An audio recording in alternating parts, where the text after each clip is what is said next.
Hello दोस्तों, नमस्कार। तो दोस्तों, आईटीआई आल टेड एग्ज़ाम के लिए जो हम एम्प्लॉयबिलिटी स्किल का मैराथन क्लास लगा रहे हैं, तो आज इसका पार्ट 2 होगा। अगर आप दोस्तों पार्ट 1 नहीं देखे हैं तो इस वीडियो के डिस्क्रिप्शन में लिंक लगा है, वहां से आप लोग ज़रूर पार्ट 1 को देख लीजिएगा, क्योंकि पार्ट 1 में हम 4 चैप्टर तक आईटीआई फर्स्ट ईयर के लिए आल टेड के लिए एम्प्लॉयबिलिटी स्किल का जितने भी क्वेश्चन बन रहे थे, जो निम्नलिखित क्वेश्चन बैंक में दिया हुआ है, उसका हम डिस्कशन किए हुए हैं। आज हम इस वीडियो में देखेंगे जो आपका एम्प्लॉयबिलिटी स्किल का मैराथन क्लास 2 लगाने वाले हैं। तो इसमें हम बाकी जो 4 चैप्टर बचे हुए हैं, जो पहला है उत्पादकता, दूसरा पेशागत सुरक्षा, जो उसमें 5वां है आपका उत्पादकता, 6वां पेशागत सुरक्षा और 7वां जो चैप्टर है उसमें श्रम कल्याण कानून है। देन उसके बाद 8वां जो चैप्टर है गुणवत्ता उपकरण है। ठीक है, गुणवत्ता उपकरण। तो आज हम इन 4 चैप्टर को इस वीडियो में देखने वाले हैं।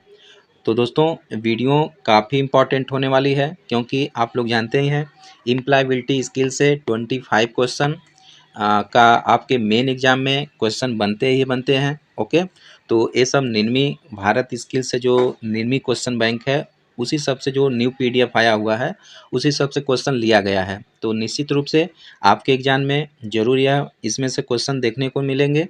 तो आप लोग ज़्यादा से ज़्यादा इस वीडियो को शेयर कर दीजिएगा, ताकि सभी को लाभ मिल सके। और दोस्त, चैनल पे अगर नए हैं तो सब्सक्राइब जरूर कर लीजिएगा। अगर दोस्तों यह मेहनत पसंद आती है तो लाइक ज़रूर करिएगा। ओके दोस्त, तो चलिए फिर आज का मैराथन क्लास 2 स्टार्ट करते हैं।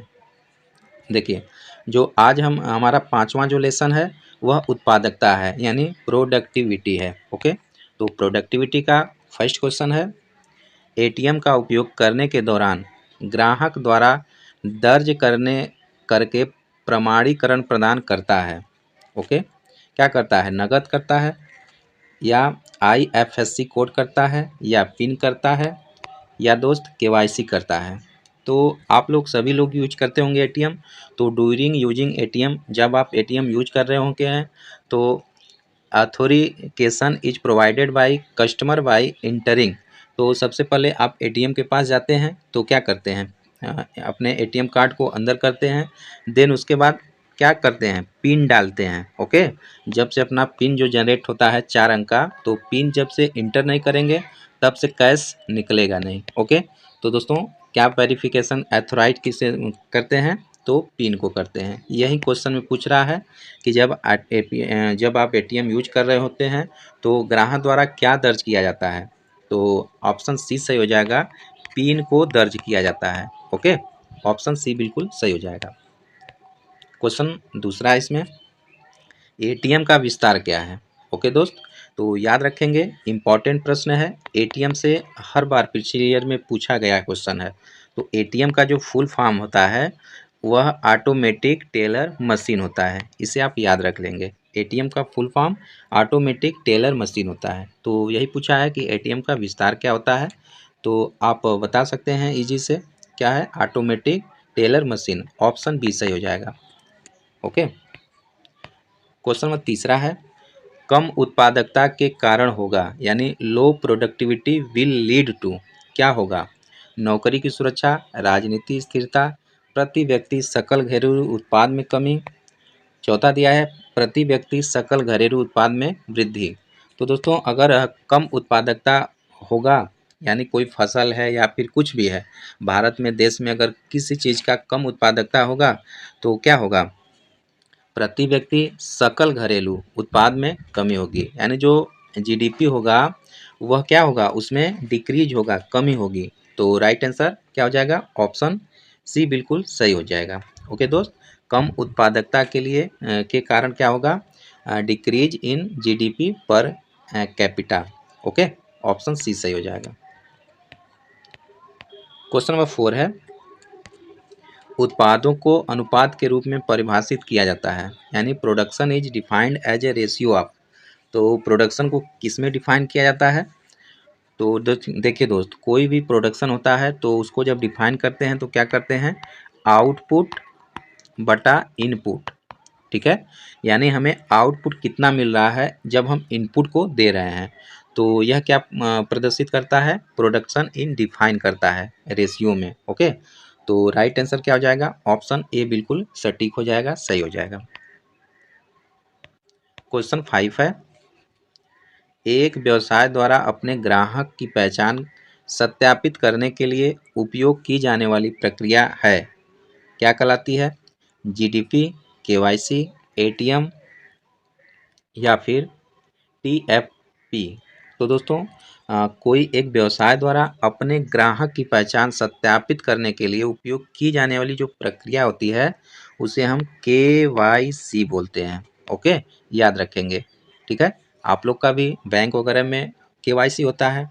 ठीक है, तो यही जो केवाईसी होता है वह व्यवसाय द्वारा अपने ग्राहक की पहचान, वो आपके पहचान सत्यापित करता है कि आप हैं। ओके, तो इसका जो राइट आंसर हो जाएगा ऑप्शन बी सही हो जाएगा, केवाईसी हो जाएगा। क्वेश्चन नंबर 6 है, स्वचालन का लाभ क्या है, what is the advantage of automation. तो स्वचालन का लाभ क्या है, कम संचालन समय, दूसरा है प्रारंभिक उच्च प्रारंभिक लागत, तीसरा अप्रत्याशित विकास लागत, चौथा है सुरक्षा खतरा। तो दोस्तों इस प्रश्न का जो राइट आंसर हो जाएगा ऑप्शन ए सही हो जाएगा। जो स्वचालन का लाभ होता है वह कम संचालन समय होता है, यानी रिड्यूस ऑपरेशन टाइम। ओके, तो राइट आंसर ऑप्शन ए बिल्कुल सटीक हो जाएगा, सही हो जाएगा उत्तर। क्वेश्चन नंबर 7 है दोस्त, बेरोजगारी की दर क्या है यदि श्रम बल में 125 मिलियन लोग हैं, 100 मिलियन लोग कार्यरत हैं और 25 मिलियन नहीं है। ओके दोस्त, तो क्या बताना है, बेरोजगारी की दर क्या है यानी प्रतिशत क्या है यदि श्रम बल में 125 मिलियन लोग हैं। ओके, टोटल कितने हैं, 125 मिलियन लोग हैं, तो 100 मिलियन लोग कार्यरत है, यानी 125 में कितने, 100 मिलियन लोग कार्यरत हैं और 25 मिलियन नहीं है, तो इसका परसेंटेज निकाल देना है। ओके दोस्त, तो परसेंटेज हम निकाल लेते हैं।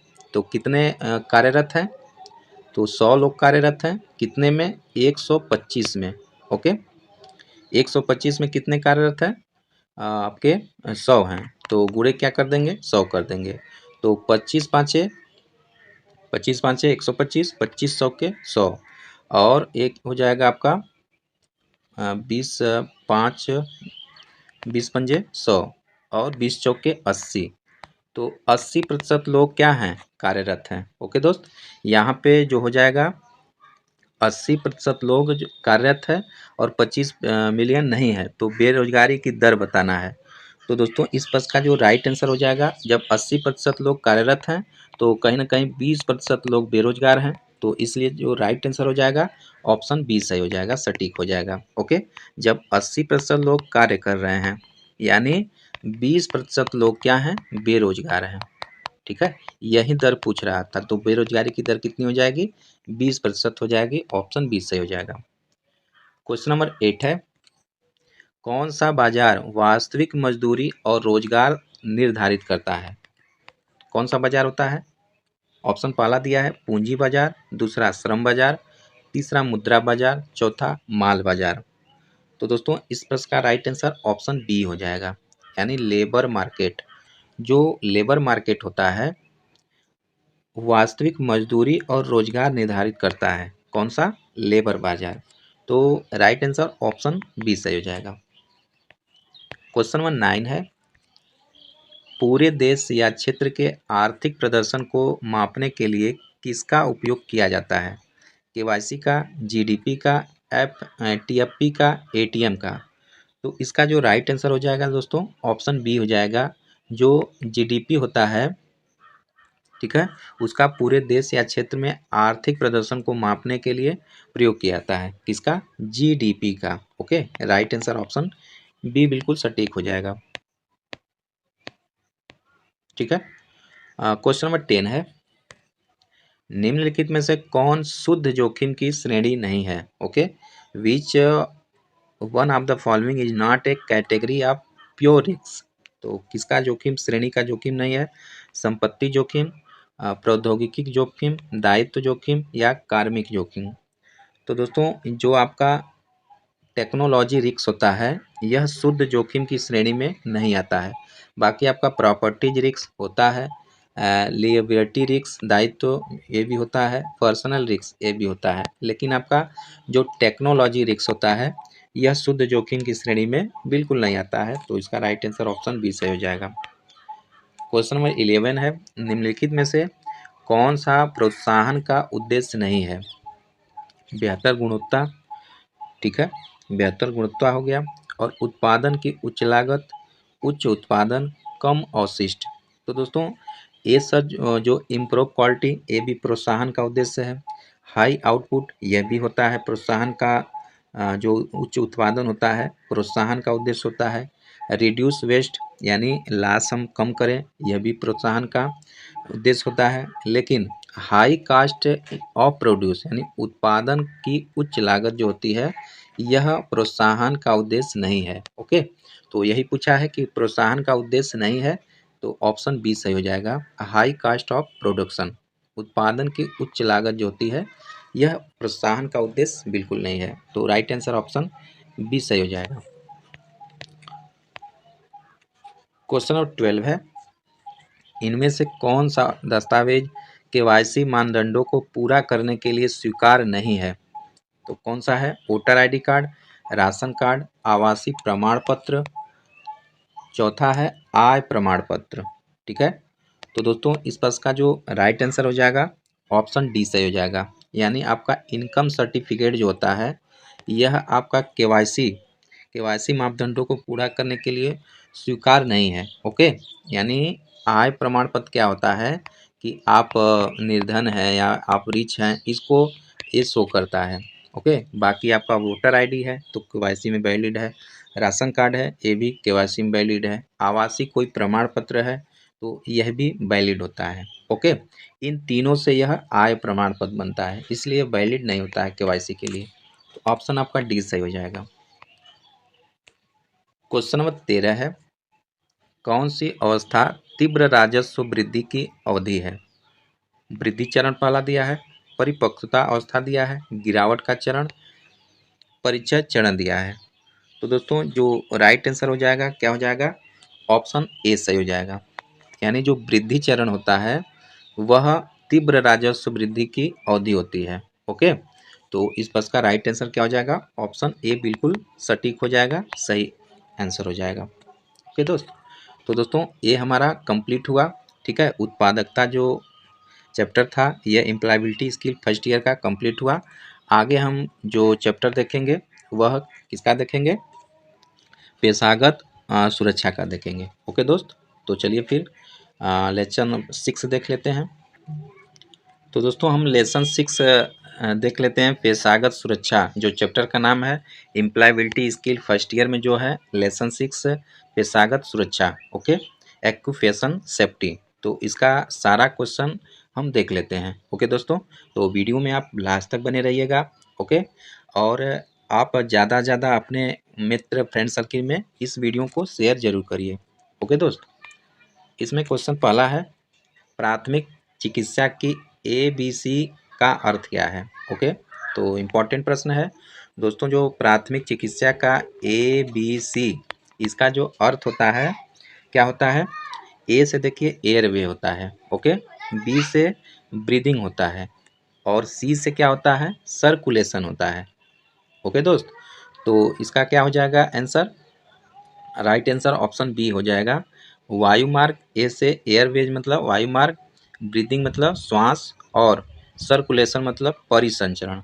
तो याद रखेंगे प्राथमिक चिकित्सा की जो ABC प्रणाली होती है यार, इसका अर्थ जो होता है एयरवे, ब्रीदिंग, सर्कुलेशन होता है। ऑप्शन जो है बी बिल्कुल सही हो जाएगा आंसर।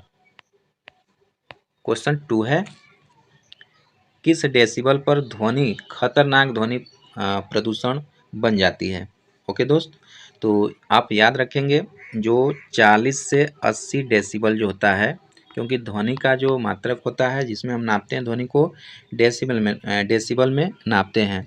तो जो 40 से 80 जो होता है नॉर्मली हम सुनते हैं। ओके, लेकिन दोस्तों वह ध्वनि जो खतरनाक ध्वनि होती है तो वह किस कैटेगरी में आती है?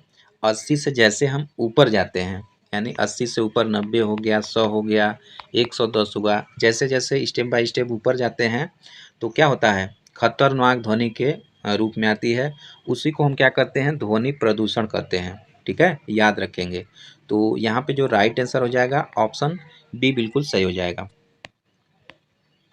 क्वेश्चन नंबर तीसरा है, भूकंप को किस यंत्र के से मापा जाता है। तो मोस्ट इम्पॉर्टेंट क्वेश्चन है, याद रखेंगे दोस्त।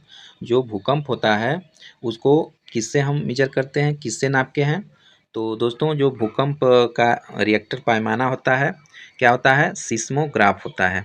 ओके, सिस्मोग्राफ होता है। तो इस प्रश्न का जो राइट आंसर हो जाएगा ऑप्शन बी सही हो जाएगा। ओके, जो सिस्मोग्राफ ग्राफ होता है वह भूकंप का यंत्र मापने वाला यंत्र होता है। राइट आंसर ऑप्शन बी सही हो जाएगा। क्वेश्चन नंबर 4 है, सिर की सुरक्षा किसके माध्यम से की जाती है। ओके दोस्त, जो हेड होता है, सिर होता है, तो इसकी सुरक्षा किसके माध्यम से की जाती है। तो दोस्तों जो हेलमेट होता है, हम टू व्हीलर जो बाइक चलाते हैं तो सेफ्टी के लिए क्या पुलिस वगैरह हमेशा इसी चीज़ की चेकिंग करते रहते हैं।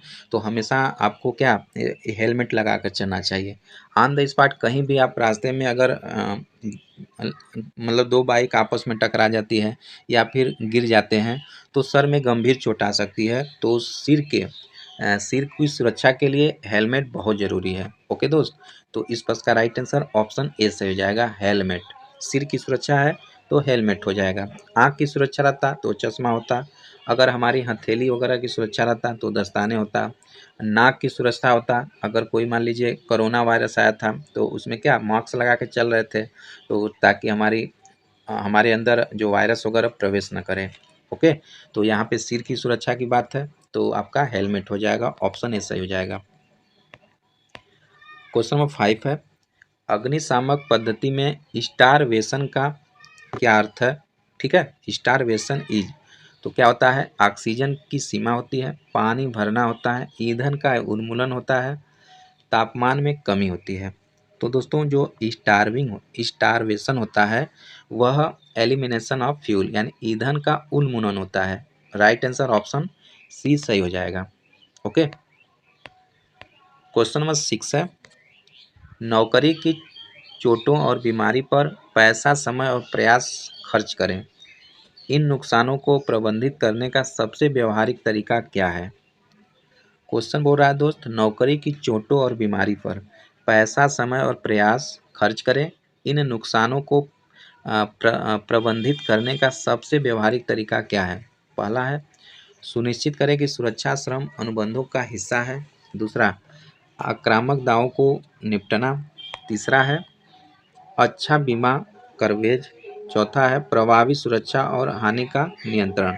ओके दोस्त, तो इस प्रश्न का जो राइट आंसर हो जाएगा क्या हो जाएगा, ऑप्शन डी सही हो जाएगा, यानी effective safety and loss control programme, प्रभावी सुरक्षा और हानि नियंत्रण कार्यक्रम। ओके, तो याद रखेंगे राइट आंसर ऑप्शन डी सही हो जाएगा। क्वेश्चन नंबर 7 है, ओजोन परत का बना होता है, यानी ozone layer is made of. तो ओजोन लेयर किसका बना होता है, याद रखेंगे दोस्त। जो ओजोन लेयर होता है किस चीज़ का बना होता है, तो ओजोन लेयर 3 परमाणु का बना होता है ना, O3, यानी ऑक्सीजन ऑक्सीजन ऑक्सीजन। तो 3 ऑक्सीजन एटम से मिलके ओजोन बनता है। ओके, इसका होता है O3, याद रखेंगे। तो राइट आंसर ऑप्शन सी से हो जाएगा। क्वेश्चन नंबर 8 है, नए उपयोगी उत्पादों में परित्यक्तत्व सामग्रियों का पुनर्संस्करण कहलाता है। क्या कहलाता है, अवशिष्ट सामग्री का पुनः उपयोग, सामग्री का पुनः चक्रण, ठोस कचरे का प्रबंधन या फिर कच्चे माल के उपयोग में कमी। तो दोस्तों इसका जो राइट आंसर हो जाएगा ऑप्शन बी हो जाएगा, रिसाइकलिंग ऑफ मटेरियल। ठीक है, ऑप्शन बी सटीक हो जाएगा, सही आंसर हो जाएगा। क्वेश्चन नंबर 9 है, सजीवों का उनके पर्यावरण के संबंध में अध्ययन कहलाता है। पारिस्थितिकी तंत्र, अर्थशास्त्र, पारिस्थितिकी एक्लॉग क्या कहलाता है। तो याद रखेंगे इसको हम इकोलॉजी कहते हैं, पारिस्थितिकी कहते हैं। Okay, right answer option C सही हो जाएगा। क्वेश्चन नंबर 10 है, पर्यावरण को बचाने के लिए 3 आर हैं, यानी दोस्त पर्यावरण को बचाने के लिए आर आर आर है, यानी 3 आर हैं, वह कौन सा है? तो याद रखेंगे, आर से रिड्यूस, पर्यावरण को बचाना है, रिड्यूस मीन्स कम करना। दूसरा आर का मतलब रिसाइकल, पुनः चक्रण करना। तीसरा आर का मतलब रीयूज। ओके, तो याद रखेंगे, राइट आंसर ऑप्शन डी सही हो जाएगा। जो इन्वायरमेंटल होता है उसको जो 3 आर होते हैं, तो आर आर आर, आर से रिड्यूस, आर से रिसाइकल, आर से रीयूज। तो राइट आंसर क्या हो जाएगा? ऑप्शन डी सही आंसर हो जाएगा। 11 नंबर का प्रश्न है, कंपन और विकिरण के अंतर्गत आता है रासायनिक खतरा, शारीरिक खतरा, विद्युत खतरा, मनोवैज्ञानिक खतरा। तो दोस्त, कंपन और विकिरण के अंतर्गत जो आता है, क्या आता है? याद रखेंगे, शारीरिक जोखिम आता है, फिजिकल हैजर्ड आता है। राइट आंसर ऑप्शन बी सही हो जाएगा। क्वेश्चन नंबर 12 है, मानव प्रेरित खतरा कौन सा है? तो दोस्तों, मानव प्रेरित खतरा क्या होता है? भूस्खलन होता है, चक्रवात होता है, ज्वालामुखी होता है, भूकंप होता है। तो दोस्तों, मानव जो प्रेरित खतरा होता है, तो भूस्खलन ये तो मानव प्रेरित नहीं हुआ, चक्रवात ये भी मानव प्रेरित नहीं होता है, ज्वालामुखी ये भी मानव प्रेरित नहीं होता है, अर्थक्वेक यह भी मानव प्रेरित नहीं होता है। दोस्तों, उपर्युक्त 4 जो हैं, इसमें कोई भी मानव प्रेरित खतरा बिल्कुल नहीं होता है। ओके, ये सब आपदा होते हैं। जो 4 ऑप्शन दिया है ये सभी आपदा होते हैं, कोई मानव प्रेरित खतरा नहीं होता है। ठीक है, अगर क्वेश्चन आपको एग्जाम में मिल जाए तो आप चारों में से कोई भी आंसर टिक करके चले आएंगे, आपको बिल्कुल नंबर मिल जाएगा। ठीक है, क्योंकि इसका जो आंसर जो आप क्वेश्चन का जो 4 ऑप्शन दिया है यह गलत है। इसमें कोई मानव द्वारा प्रेरित खतरा नहीं है। जो चारों ऑप्शन दिया है यह आपदा है। ओके, भूस्खलन भी आपदा होता है, चक्रवात होता है, भूकंप देखते हैं, अर्थक्वेक आ जाता है, हमारे घर वगैरह गिर जाते हैं, ज्वालामुखी यह भी आपका क्या है, एक आपदा है। ठीक है, तो इसका कोई सटीक आंसर नहीं होगा। आगे बढ़ते हैं। क्वेश्चन नंबर 13 है, कौन सा एक गैर नवीनीकरण ऊर्जा संसाधन है? ये इंपॉर्टेंट प्रश्न है। दोस्तों, याद रखेंगे, जो नॉन रिन्यूएबल एनर्जी रिसोर्स होता है तो कौन कौन होता है? ठीक है, तो देखिए, इसका जो राइट आंसर हो जाएगा, ऑप्शन क्या हो जाएगा? कोल हो जाएगा, कोयला हो जाएगा। तो देखिए, याद रखेंगे, पेट्रोल, डीजल, कोयला, कोयला हो गया, ठीक है, और आपका पानी हो गया। तो दोस्तों, ये सब क्या है? ये नॉन रिन्यूएबल एनर्जी रिसोर्स हैं। ओके, अपरंपरागत ऊर्जा का स्रोत होते हैं, हिंदी में गैर नवीनीकरण होते हैं। ठीक है, अपरंपरागत ऊर्जा का स्रोत होते हैं। यह क्या होते हैं कि पृथ्वी पर एक न एक दिन वेस्ट हो जाते हैं, याद रखेंगे। लेकिन दोस्तों, जो अपरंपरागत होते हैं या परंपरागत होते हैं, उसको बोला जाता है रिन्यूएबल एनर्जी रिसोर्स। ठीक है, नवीनीकरण ऊर्जा के स्रोत। तो उसमें आ जाते हैं सोलर आ जाता है, मीथेन आ जाता है, हाइड्रो इलेक्ट्रिक आ जाता है, या पवन चक्की हो जाता है, या उसके बाद आपका टाइडल एनर्जी होता है। ठीक है, या बायो गैस होता है। ये सब क्या होते हैं? ऊर्जा के नवीनीकरण सोर्सेज होते हैं। ठीक है दोस्त, याद रखेंगे। तो यहाँ पे गैर नवीनीकरण पूछा है, तो आपका 4 ऑप्शन में से बी सही हो जाएगा। कोयला जो है गैर नवीनीकृत ऊर्जा का संसाधन होता है, ऑप्शन बी सही हो जाएगा। क्वेश्चन नंबर 14 है, कौन सी स्थिति काम के लिए असुरक्षित है? ठीक है, तो आयली फ्लोर, अच्छी रोशनी, उचित उपकरण, या चौथा पर्याप्त वायु संचार। तो जो राइट आंसर हो जाएगा, ऑप्शन ए सही हो जाएगा। जो आयली फ्लोर है, आयली फ्लोर यह स्थिति काम के लिए असुरक्षित है। ओके, क्योंकि आयली फ्लोर होता है, उस पर फिसल जाएंगे, गिर जाएंगे। ठीक है, बाकी अच्छी रोशनी है, उचित उपकरण है, और उसके बाद पर्याप्त वायु संचार है, मतलब अवेलेबिलिटी, वेंटिलेशन है। तो ये तो सब काम करने के लिए अच्छा है। लेकिन दोस्त, जो आयली फ्लोर रहेगा, फर्श पे जब तेल गिरा रहेगा तो उस पर हम सरक जाएंगे, कोई उस पर वर्कर नहीं होगा, काम नहीं होगा। तो इसलिए ऑप्शन ए बिल्कुल सही हो जाएगा। क्वेश्चन नंबर 15 है, ग्लोबल वार्मिंग के लिए जिम्मेदार मुख्य ग्रीन हाउस गैस कौन सी है? तो मोस्ट इंपॉर्टेंट क्वेश्चन है, याद रखेंगे।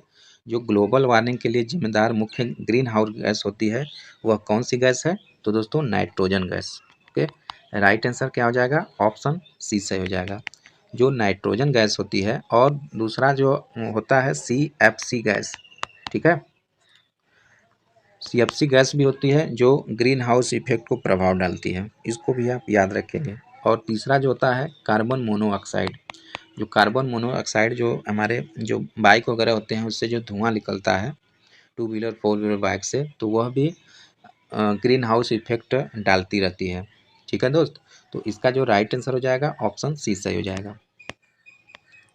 क्वेश्चन नंबर 16 है, निम्नलिखित में से कौन एक एग्रोनोमिक खतरा नहीं है? अजीब स्थिति, दूसरा है खराब हाउसकीपिंग, तीसरा भावनात्मक गड़बड़ी, चौथा मशीनरी का गलत लेयर। तो दोस्तों इसका जो राइट आंसर हो जाएगा ऑप्शन सी हो जाएगा। जो भावनात्मक गड़बड़ी होता है वह क्या होता है? एर्गोनोमिक खतरा नहीं होता है, ठीक है। बाकी अजीब स्थिति, खराब हाउसकीपिंग, मशीनरी का गलत लेआउट, ये अर्गोनोमिक होता है। बाकी आपका भावनात्मक गड़बड़ी ये अर्गोनोमिक नहीं होता है, याद रखेंगे। इसका राइट आंसर ऑप्शन सी सही हो जाएगा। क्वेश्चन नंबर 17 है, निम्नलिखित में से कौन 3R का भाग नहीं है? ओके दोस्त, तो ऊपर आया था RRR, 3R आया था ना, RRR। तो R से क्या था? रिड्यूस था। R से क्या था? रिसाइकल था।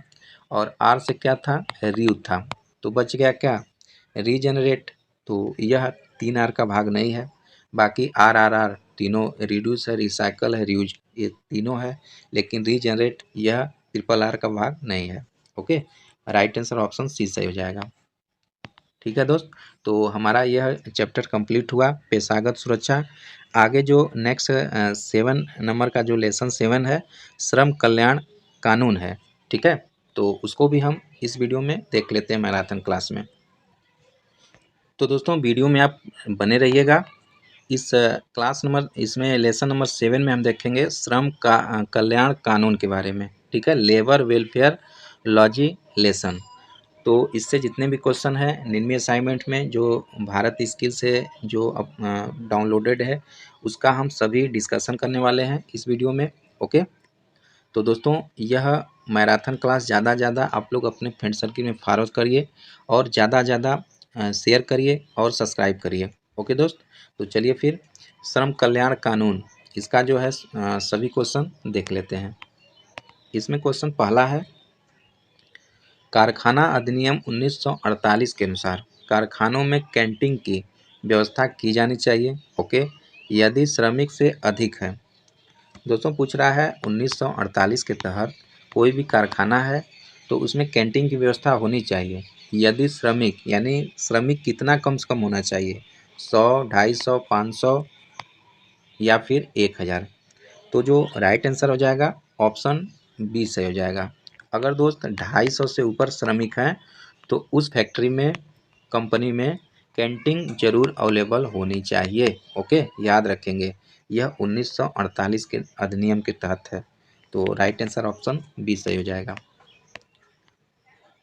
क्वेश्चन नंबर 2 है, फैक्ट्री एक्ट के तहत महिलाओं के काम करने के समय पर प्रतिबंध है, कब है? ऑप्शन पहला है सुबह 5 बजे से शाम को 7 बजे के बाद। दूसरा सुबह 6 बजे से पहले और शाम 7 बजे से बाद। तीसरा है सुबह 6 बजे से पहले और रात 8 बजे के बाद। तीसरा है सुबह 7 बजे से पहले और रात 8 बजे के बाद। तो दोस्तों इसका जो राइट आंसर हो जाएगा क्या हो जाएगा? ऑप्शन बी सही हो जाएगा, यानी सुबह 6 बजे से पहले और शाम 7 बजे के बाद। देखिए 7 बजे यानी 7 PM के बाद और 6 PM से पहले जो अधिनियम कानून बनाया गया है महिलाओं के लिए, लड़कियों के लिए, यह क्या है? गलत है। ओके, जो क्वेश्चन में दिया है फैक्ट्री एक्ट के तहत महिलाओं को काम करने के समय पर प्रतिबंध है पूरी तरह से। तो कितना प्रतिबंध है? Before 6 AM and beyond 7 PM, 7 बजे से बाद और 6 बजे से पहले पूर्ण तरह प्रतिबंध है। Okay, right answer option B सही हो जाएगा। क्वेश्चन नंबर 3 है, कारखाना अधिनियम के तहत श्रमिकों के साप्ताहिक घंटे से अधिक नहीं होना चाहिए। कितना नहीं होना चाहिए? 60 आवर, 50 आवर, 48 आवर, 40 आवर। तो इसका जो राइट आंसर हो जाएगा ऑप्शन सी सही हो जाएगा। दोस्तों अगर कोई भी आप फैक्ट्री में वर्क कर रहे हैं, काम कर रहे हैं, तो आपका 48 आवर से ज़्यादा नहीं होना चाहिए एक सप्ताह। एक सप्ताह मतलब कितना होता है, 7 दिन होता है, लेकिन मंडे टू सैटरडे कंपनी चलती है, यानी 6 दिन कंपनी चलती है।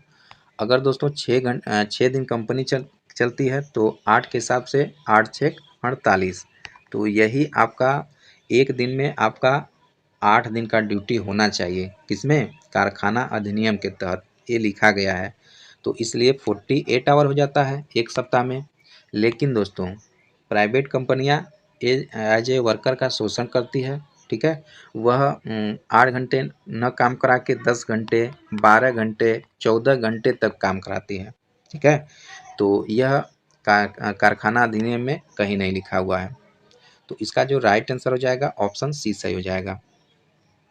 ओके दोस्त, क्वेश्चन नंबर 4 है ILO का विस्तार क्या है। दोस्तों ILO जो है इसका फुल फॉर्म बताना है।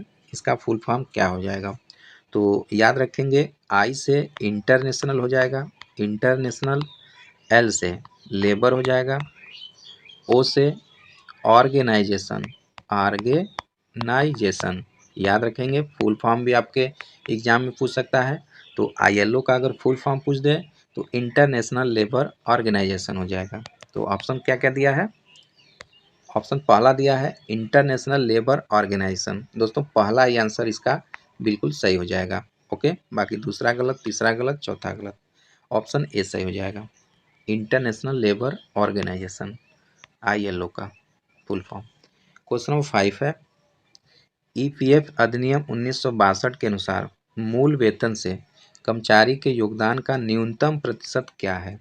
ओके दोस्त, याद रखेंगे EPF जो EPF होता है, EPF एक्ट 1962 के तहत जो मूल वेतन से कर्मचारी के योगदान का न्यूनतम प्रतिशत कितना होना चाहिए, याद रखेंगे 12% होना चाहिए। ओके, ऑप्शन सी सही हो जाएगा। जो आपका EPF होता है, PF नहीं करता है कंपनी में, तो यह कम से कम 12% होना चाहिए आपकी सैलरी से। ओके, ऑप्शन सी सही हो जाएगा।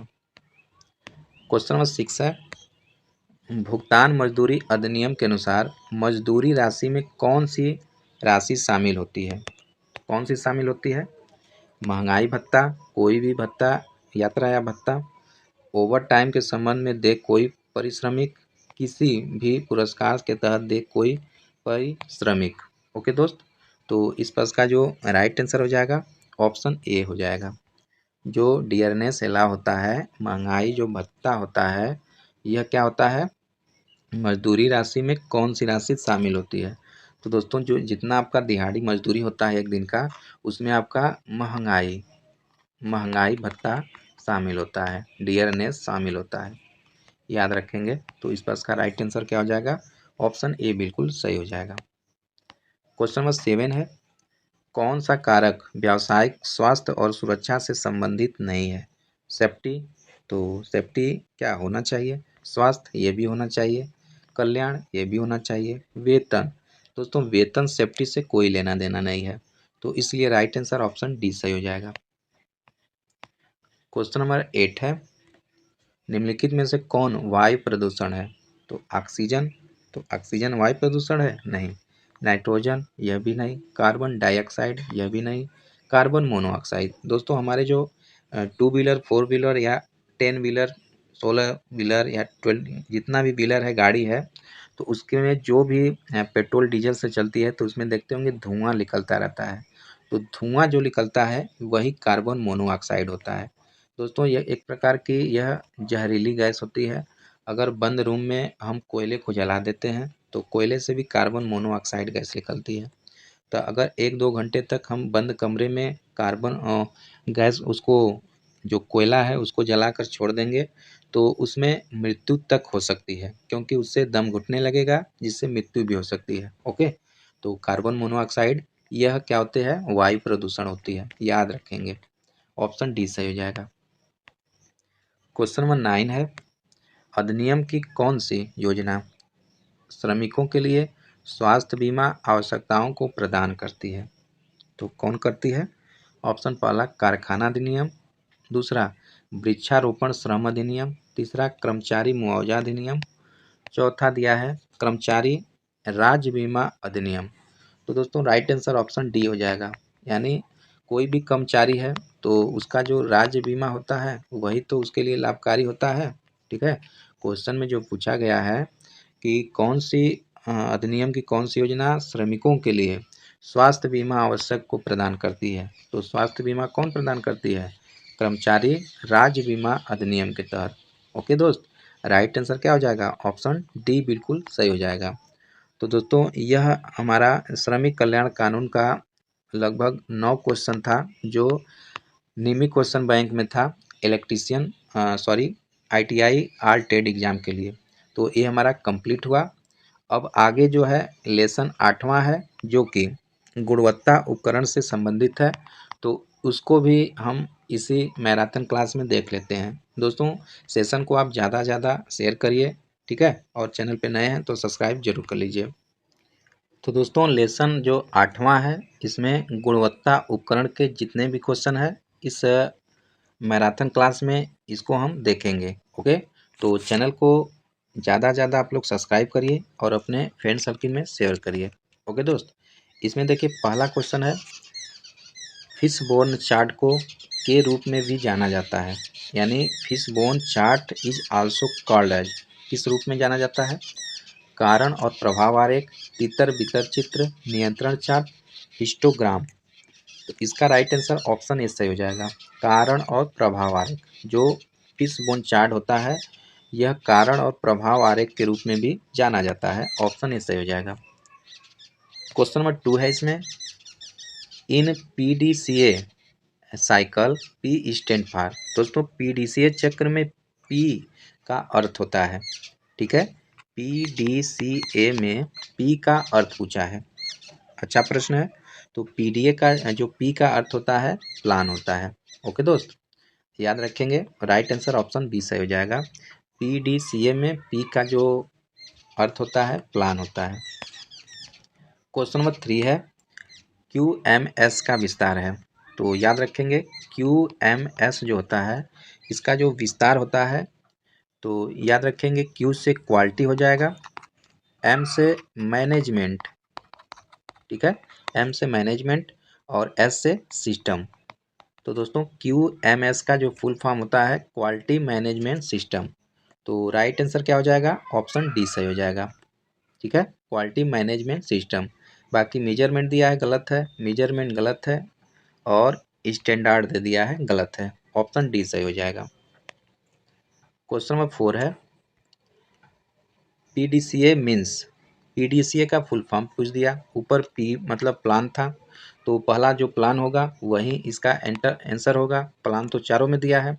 तो दोस्तों PDCA जो होता है PDCA का फुल फॉर्म होता है P से प्लान, ठीक है, प्लान हो जाएगा, और D से जो होता है डेवलप होता है, डेवलप होता है, और C से क्या होता है? कंट्रोल होता है, और A से एक्ट होता है, यानी क्या हो जाएगा? प्लान डेवलप कंट्रोल एक्ट, यानी जो राइट आंसर हो जाएगा ऑप्शन ए सही हो जाएगा। PDCA का जो फुल फॉर्म होता है plan develop control act. Option A बिल्कुल सही हो जाएगा। क्वेश्चन नंबर 5 है लोकप्रिय गुणवत्ता उपकरणों की कुल संख्या। दो total number of popular quality tools are, कितने होते हैं गुणवत्ता उपकरण? तो याद रखेंगे टोटल 7 होते हैं। ऑप्शन सी सही हो जाएगा। क्वेश्चन नंबर 6 है what does SERI stand for. तो सेरी का क्या अर्थ होता है? सुलझना, सॉर्ट आउट, आत्मानुशासन, मानकीकरण। चौथा है व्यवस्थित व्यवस्था। तो दोस्तों सेरी जो होता है हम पढ़ते हैं ITI इलेक्ट्रीशियन में 5S कॉन्सेप्ट। ओके, तो 5S कॉन्सेप्ट जो होता है उसमें सेरी, सीसू सेरी, सीटोन, सीसस्टू ये सब होता है। ओके, तो उसमें जो सेरी होता है इसका जो स्टैंड होता है यह सॉर्ट आउट करना, यानी सॉर्टिंग आउट करना। ऑप्शन ए सही हो जाएगा, सुलझना, ठीक है, याद रखेंगे सेरी stand for sorting out. Option A सही हो जाएगा। क्वेश्चन नंबर 7 है गुणवत्ता उपकरणों में हिस्टोग्राम का क्या अर्थ होता है? तो याद रखेंगे दोस्त, हिस्टोग्राम जो होता है वह क्या होता है, इंडिकेट शेप ऑफ डिस्ट्रीब्यूशन, वितरण के आकार को दर्शाता है। कौन, हिस्टोग्राम। ऑप्शन सी सही हो जाएगा। क्वेश्चन नंबर 8 है, पंजीकरण में अंतिम चरण क्या होता है। Okay, what is the last step is ISO 9001 registration. तो दोस्तों जो पंजीकरण में अंतिम चरण होता है वह क्या होता है, याद रखेंगे। अंतिम चरण जो होता है प्रमाणन और लेखा परीक्षण होता है, यानी सर्टिफिकेशन एंड ऑडिट होता है। ऑप्शन डी सही हो जाएगा। क्वेश्चन नंबर 9 है, अवशिष्ट शब्द के लिए प्रयुक्त नाम क्या है, यानी what is the name of used for word waste. मुडा, मुरा, मुरी, मुसा। तो वेस्ट के लिए शब्द जो हो जाएगा दोस्त, याद रखेंगे मुडा हो जाएगा। ऑप्शन ए सही हो जाएगा। ठीक है, ऑप्शन ए बिल्कुल सही हो जाएगा। क्वेश्चन नंबर 10 है, गुणवत्ता के को मापने के लिए कौन सा सूत्र सही है। तो याद रखेंगे, फार्मूला याद रख लेंगे। जो क्वालिटी को मेजर करने वाला जो फार्मूला होता है क्या होता है, Q बराबर P/Q होता है। ओके दोस्त, तो राइट आंसर क्या हो जाएगा, ऑप्शन ए सही हो जाएगा। Q बराबर P/Q होता है। किसका होता है, क्वालिटी मेजर करने का फार्मूला। ऑप्शन ए सटीक सही हो जाएगा आंसर। क्वेश्चन नंबर 11 है, क्वालिटी सर्कल में कौन सा एक बेसिक टूल नहीं है। हिस्टोग्राम, परेटो चार्ट, सीटिंग की जांच, टॉर्क रिंच। तो दोस्तों इस बार का राइट आंसर ऑप्शन डी हो जाएगा। यह बेसिक टूल नहीं होता है, बाकी शॉर्ट सीट की जांच, परेटो चार्ट, हिस्टोग्राम ये सब होता है। तो ऑप्शन डी सही हो जाएगा, यह नहीं होता है।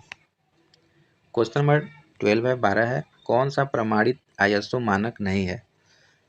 तो दोस्तों याद रखेंगे, जो ISO 9001 ये होता है, ISO 9002 यह भी होता है, ISO 9003 ये भी होता है, लेकिन ISO 9010 यह नहीं होता है। ओके, तो राइट आंसर ऑप्शन ए हो जाएगा। ISO 9010 यह नहीं होता है, बाकी यह तीनों होता है सर्टिफाइड। ऑप्शन ए सही हो जाएगा।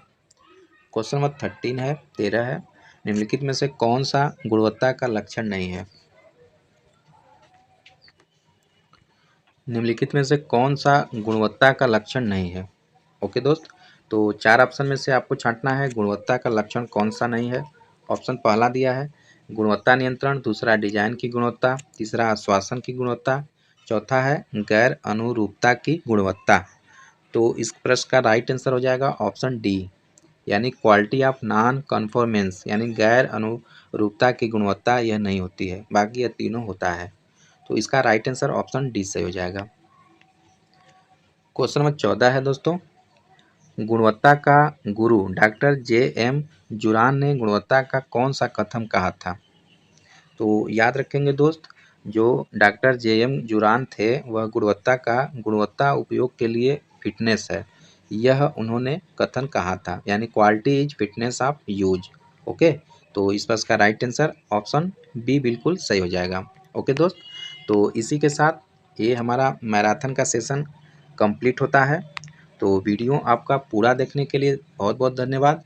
और दोस्तों यह वीडियो ज़्यादा से ज़्यादा आप लोग शेयर करिए, फॉरवर्ड कर दीजिए, ताकि जितने भी स्टूडेंट पढ़ सकते हैं ITI का फर्स्ट ईयर में हैं, उनका अच्छे से एम्प्लॉयबिलिटी का एग्ज़ाम जो है क्रैक हो सके, अच्छे नंबर से पास हो सके।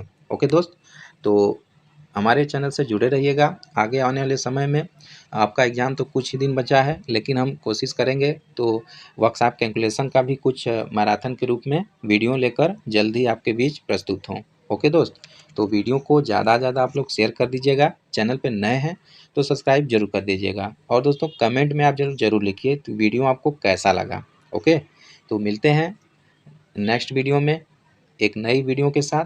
तब तक के लिए पढ़ते रहिए, मस्त रहिए। जय हिंद, जय भारत।